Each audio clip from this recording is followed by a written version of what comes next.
Mazda MX-30 รถยนต์ไฟฟ้าคันแรกจากค่าย Mazda หลังจากเก็บเป็นความลับมานานเป็นปี รถไฟฟ้าอย่าง MX-30 ของ Mazda ก็ถูกเปิดตัวในงานแสดงรถยนต์โตเกียวมอเตอร์โชว์ 2019 ในช่วงปลายปีที่ผ่านมา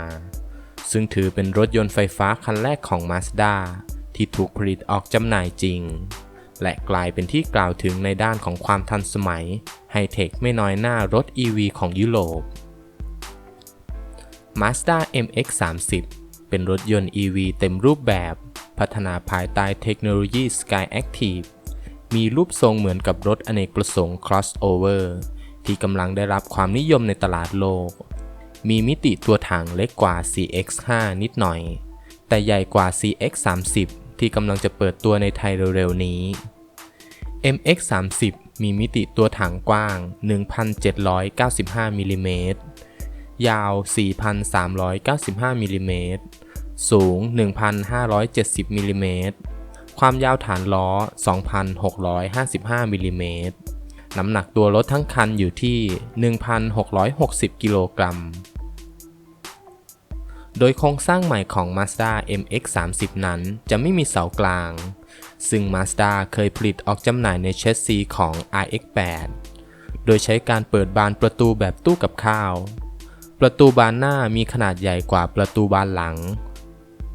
สำหรับประตูหลังสามารถเปิดออกด้วยมุมกว้างถึง 80 องศา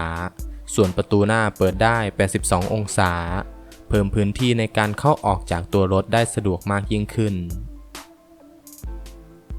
ห้องโดยสารยังคงกลิ่นอายสไตล์ของ Mazda ในยุคใหม่แผงแดชบอร์ดเรียบง่ายเพิ่มความโปร่งโล่งด้วยการลดปุ่มและสวิตช์แล้วหันมาใช้การสั่งงานด้วยระบบสัมผัสผ่านหน้าจอขนาด 7 นิ้วจอภาพของระบบควบคุมอุณหภูมิแสดงผลด้วยกราฟิกที่สวยงามมาตรวัดแบบ TFT LCD คมชัดอ่านค่าง่ายและทันสมัยพวงมาลัยทรง3ก้านแบบสปอร์ตเบาะหนังปรับไฟฟ้าที่ใช้แบบครึ่งหนังครึ่งผ้าเพื่อเชื่อมโยงกับแนวทางในการทำตัวเป็นยานยนต์อนุรักษ์พลังงาน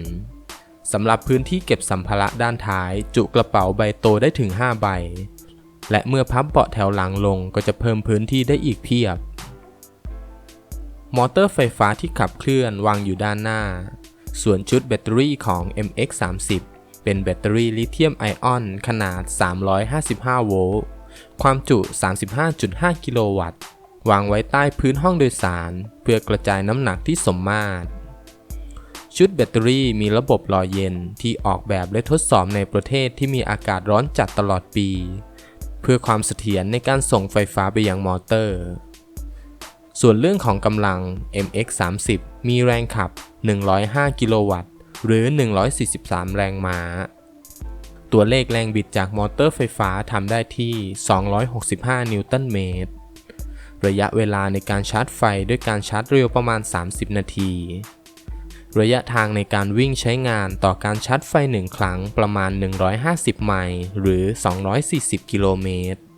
อัตราเร่งจาก0ถึง100กิโลเมตรต่อชั่วโมงใน 9.0 วินาทีความเร็วสูงสุดทำได้150กิโลเมตรต่อชั่วโมงสำหรับราคาค่าตัวของ Mazda MX-30 ที่ขายในอังกฤษนั้นอยู่ที่ประมาณ 1,64,000 บาทซึ่งราคานี้ยังไม่รวมภาษีนำเข้านะครับถึงตรงนี้แล้วหลายคนสงสัยว่าจะเข้าไทยหรือไม่นั้นก็ต้องบอกตามตรงว่ายังไม่มีวี่แววและคงต้องรอกันไปก่อนนะครับสุดท้ายหากชื่นชอบข่าวสารสไตล์นี้อย่าลืมกดไลค์และกดติดตามเพื่อรอรับข่าวสารใหม่ๆกันด้วยวันนี้ลาไปก่อนพบกันใหม่คลิปหน้าสวัสดีครับ